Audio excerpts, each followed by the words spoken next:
Hey everyone on YouTube, I'm Malibu Sean Beatman, and welcome to another episode of Scavengers Cinema Scavengers. And well, I got a little VHS as a showcase to all you right now. It's from the past few months, and well, some of you see my rare finds, but these are not my rare finds. How these are movies that you may heard of that may or in theaters. Some are Oscar winners. One section where it's actually a mini series that got turned into a movie on a TV show that was done in America that was had the fighting scenes based on Japanese fighting superhero franchise. And let's start off with a three-time Academy Award nominated film and winner. I don't know how many more times I got one nominated, but it's a three-time Academy Award winner. It's Francis Ford Coppola's version of Bram, Bram Stoker's Dracula. It has Keanu Reeves and Sir Anthony Hopkins, Gary Oldman, Winona Ryder before, and it's a good film. And up now in this movie, I've seen twice before. Great movie. It's one of Eddie Murphy's greatest films in the mid '80s. It's coming to America. To me, it's one of his best films in the mid '80s. Around the same time as 48 Hours and Beverly Hills Cop 2. And as a Canadian, one of the greatest Canadian comics of all time is the great Leslie Nielsen, and I got wrongfully accused, which is technically a parody of the Fugitive, which this movie had so many references to different movies like Mission Impossible and Titanic. I've seen this movie only once, and that's why I was shocked seeing the likes of Richard Crenna, who was from the Rambo films, and the guy who played Basil in the Austin Powers movies in this kind of comedy. And now, the a movie that was actually based on a TV show starring the late Jim Varney, Academy Award winner Cloris Leachman, the brilliantly funny Lily Tomlin.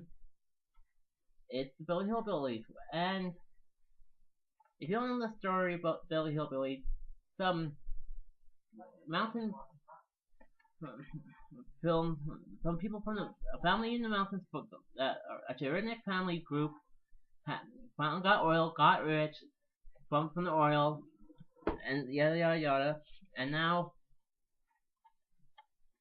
here's a movie I've seen that's a political comedy called Wag the Dog, starring Dustin Hoffman and Robert De Niro. Both worked later in Meet the Fockers and Little Fockers. And if anyone hasn't heard the news about this movie sequel coming out this year, it's actually true, coming out later this year. And it 20 years later, what happened to Harry and Lloyd? And I got the first movie, Dumb and Dumber, which is a lot better than the prequel. And up now, here's Jim Carrey working solo without his buddy Jeff Daniels. It's him in Liar Liar. He plays a lawyer who has to tell the truth for one full day, 24 hours, which no lawyer can do. And and now this movie I'm gonna show you now, it's a Spielberg film that had Will Smith starring and doing the theme song for, and it had two sequels and a cartoon franchise series. It's Men in Black, and this is one of the few films you'll see Will Smith actually do some of his own stunts. And now everyone knows about the team formerly known as the Anaheim Mighty Ducks. They were based on a Disney movie and a cartoon franchise named The Mighty Ducks. But I'm gonna show you the first movie starring Emilio Estevez, who is this big who plays a lawyer that got turned into a coach. And this movie also gave us the young Joshua Jackson, who became a big famous Hollywood actor after right now. Right now I want to show you a great cult film that's a classic. It's The Big Lebowski, and I heard some great things about that movie, but I want to see it down the line. It has a who's who in it. Academy Award winner Jeff Bridges before he won the Academy Award. and Steve Buscemi, who's brilliantly funny, and the underrated actor Mr. John Goodman. And now here's a movie I never ever heard of. And it's called Breakfast with Champions, and it's about a guy who's a $1 million salesman who sells cars, and he has a midlife crisis that he has to deal with his wife, his mistress, his cross-dressing boss, which I think everyone has one of those days. And now my only Academy Award winner, Ron Howard's best work in the mid '80s, and it's Cocoon, and it has Steve Guttenberg in it, who everyone knows as Mahoney from the great franchise known as Police Academy up to Part 4.